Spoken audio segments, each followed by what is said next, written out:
Well, folks, I'm sitting here. It's a Red Pill Phil. I'm waiting on Sean. He's off at his other job.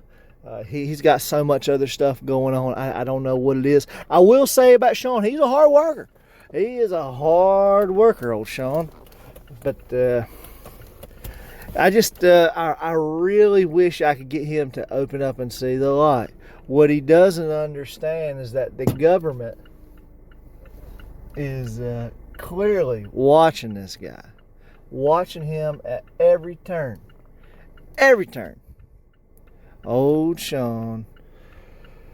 But anyway, on today's episode, what we're going to be discussing is the CIA and what they have done to try and wipe out homosexuals and African Americans and Indian people with the invention of AIDS. AIDS. Now, a lot of people they think AIDS is something that just occurred from monkeys. What you need to understand, folks, is we didn't come from monkeys. We never came from monkeys. I don't know why people think anybody'd have sex with a monkey. Or AIDS came from Francis Nixon and the grocery cabal. Don't believe what I'm saying? You can Google this stuff for yourself. A lot of people still believe that Richard Nixon worked with the CIA to spread AIDS throughout the world. And that is completely false. It didn't come from Richard Nixon. But if you pull the string on that theory just a little bit deeper, people just do a little bit of research, they'll see that Richard Nixon's, his father, Francis Nixon, was a grocer. He was a grocer. He was a part of the secret grocery store cabal that has been working with the CIA now for over close to 130 years. A lot of people don't think it goes that deep, or the CIA's been around for that long. What you don't understand, this goes way, way back before the Civil War. There's so much compounded evidence. But what you need to understand is that this man, Francis Anthony Nixon, he was born back in the 1870s. He grew up hating a lot of people. He hated African Americans. He hated Indian people. Not Indians with the feathers, but Indians with the dots. He hated them. Oh, he was filled with hate. And he was such an evil guy. Evil guy. And he grew up under the influence of his dad. His dad's name was Sam. Sam was a member of the Skull and Crossbones. He was always pushing his son to follow in his path. But he had no idea that his son Francis would grow up and go into the grocery store path. Well, when Francis was a young man, he decided that he would be a grocer. He would go into that path, and that's when he was approached by the other grocery store cabal in his area. And he started meeting with the other grocery store owners. He started meeting with the grocery store members. And they came up with the plan with the help of the Skull and Crossbones to start using grocers as a means to get to local citizens, where they started putting stuff in directly into the food. A lot of people think it happens at the manufacturer. There is a reason why, these documentaries that they do on food, they go right to these farms. The problem is not with the farms. Even though Francis, that's where a lot of this evil started. He was a rancher. But the problem that a lot of these guys, they're looking for issues with the food at the meat farms, and they're going to like Tyson's Chicken, and they're doing all of these documentaries on how bad the food is. But the problem is, what they don't understand, when Francis Nixon got into the mix, right around, I'd say about 1930, somewhere between 1930 to 1945. He was up in age. When he started getting into the mix, he pulled everything away from what was going on at the farms to the grocery stores. And that's where it's still going on today. You're not going to find truly anything being tampered with as far as food until you get to the grocery stores. That's where it's going on. These grocers are going in the back of their stores and they're rubbing their genitalia. They're they're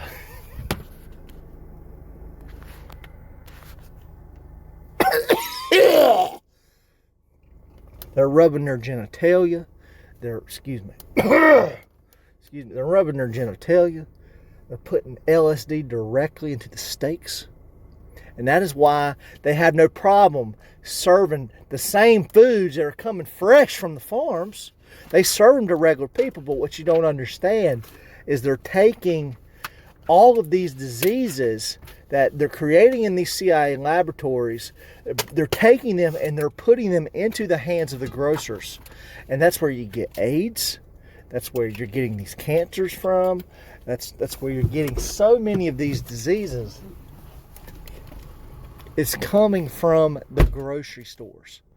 The grocery stores. The grocery stores are working directly with the CIA. Now, many grocery stores, like the person who is a stocker or a bagger or a cashier, they don't have any idea what's going on. It's coming from these store managers. And that is exactly why these same people are encouraging you to take the mask of the beast. Take the mask of the beast.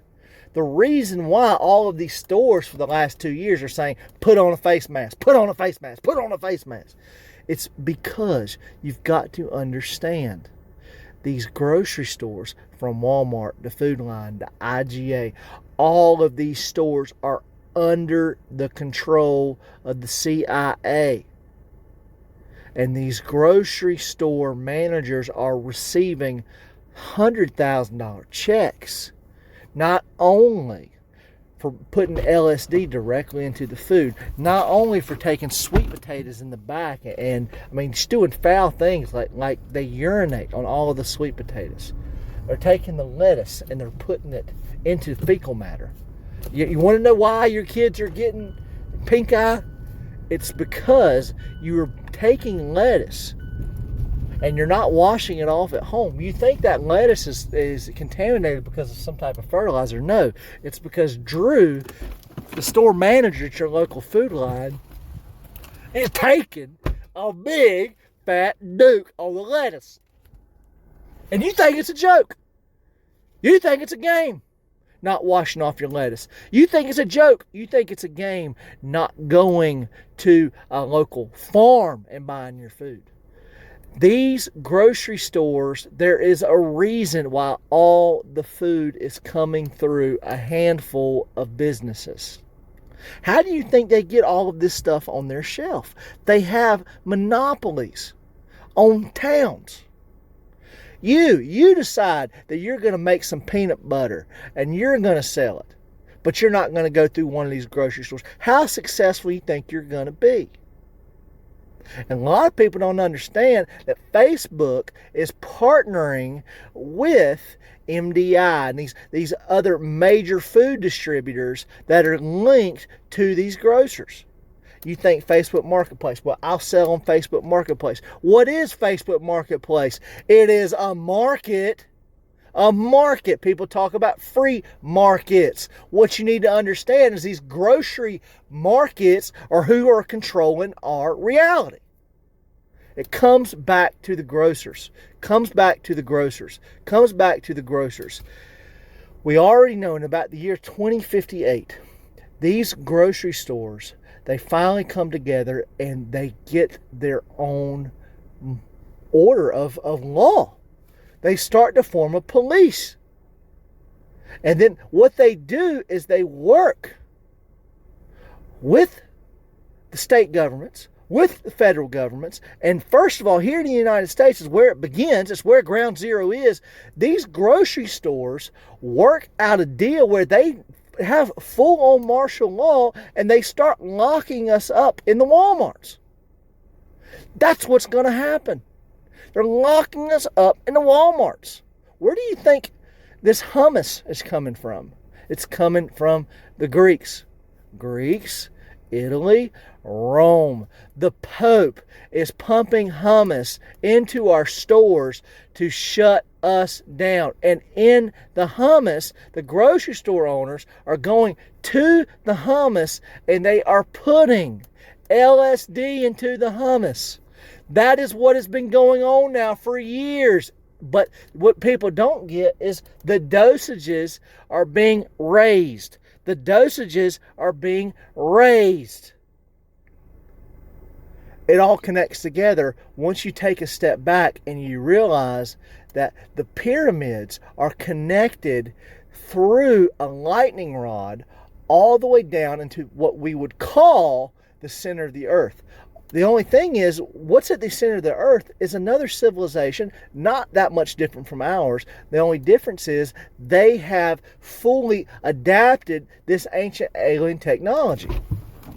And the reason why this is important for you to understand, if we don't start fighting back now, by the time we get to the year 2058, it's too late.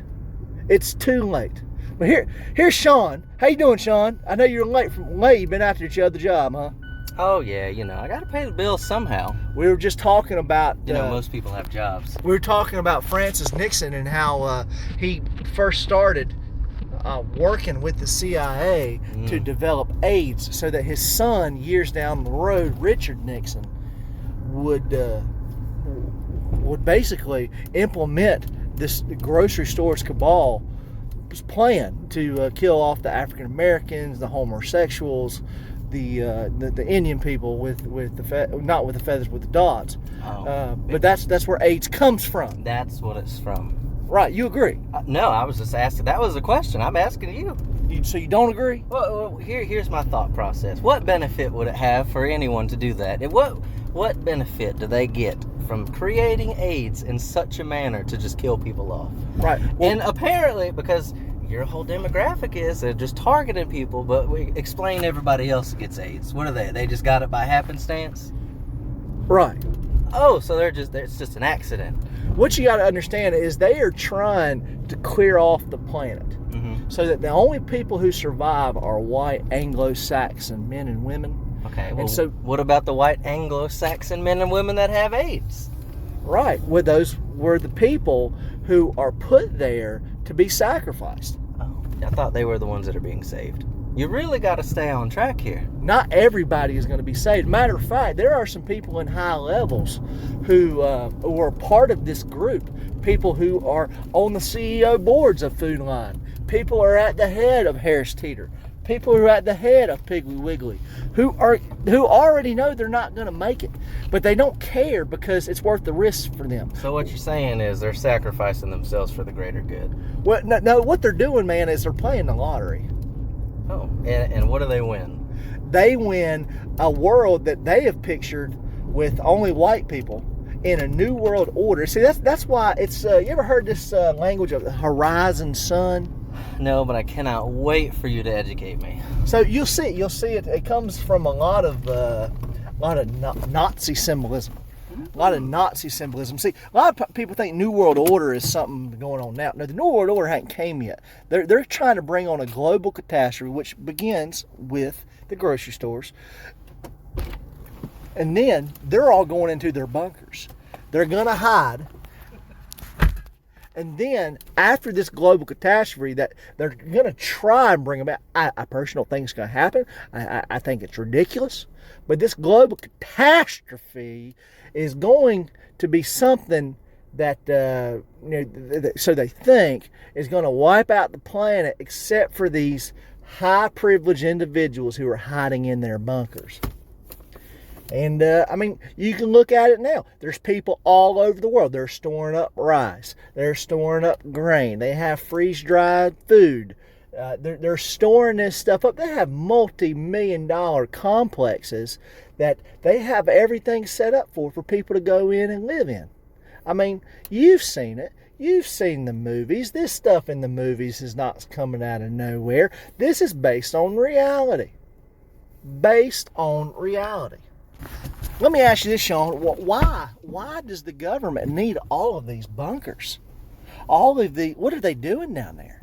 You mean what are they building? You mean the bunkers that have been around since before World War II? Did you Yes, forget yes. that there was a conflict that involved the bombs? But they're still building these shelters. Are they? Yes, they are. Name one. There's places right now in Turkey where they're storing up grain. Can you name anything about Turkey?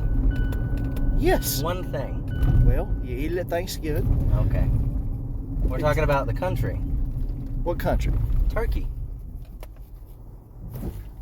So what I'm saying is this. I mean, people have been turkey hunting in the country for years. What I'm saying is this. It's very simple. All I'm trying to say is this.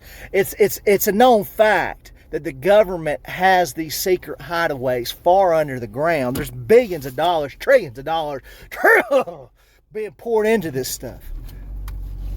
And the question is why? I tell you why. It's because these ancient Illuminati members, they believe there's something going on in their documents, that some type of global catastrophe is going to hit us.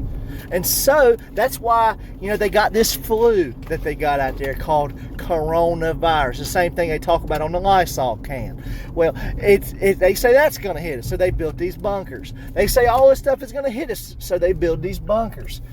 Well, that's what it's all about. They think after this catastrophe comes, they're going to resurface. That's why you got the Georgia Guidestones over there in Atlanta. I'm telling you, it's there, down there in the South. And they're going to come to the surface. But what people don't realize is a lot of people out there dancing all around the truth. What they don't understand is it goes back to Richard Nixon's father. Now, I want you to read this right here. What does that say? Richard Nixon's father was. I typed this in on Google, folks, just to help out Sean. What does that say he did? Read it to us. Francis Anthony Nixon was an American grocer. There we go. In the story. You're just going to run with it. What other evidence do you need? What do you mean? Evidence? That right there. Does that not line up with everything I've been saying to you, Sean? You could swap a name out with anybody on Google. No. Let's try it. Yeah. He's an American grocer. Yeah, type in Richard American Nixon grocer. was the president when AIDS started getting big. That's his father. His father was a grocer. Everyone that was alive when AIDS was created. So are they guilty too? Because the only thing you said that lined up was he existed. Was everyone the leader of the free world? Richard Nixon. Dick was his name. Yeah. Dick, AIDS. You got to draw these things together, I'm son. pretty sure the actor was just not smart enough to have anything to do with AIDS. That's Ronald Reagan. Whatever. Yeah. This is Dick Nixon. Dick Nixon, AIDS, penis. You get it? Well, we're still educating Sean on a few things. If words could give me cancer, Do you have any other questions? you'd have given it to me a long time ago. Any question before we let you go, Sean? I know you was a little bit late today because you was at work. I feel drained. I don't know that any thought could come out of my brain at this point listening to you. Okay. Well, this is Red Pill Phil and Sean. Thanks for tuning in. We'll see you next episode. All right.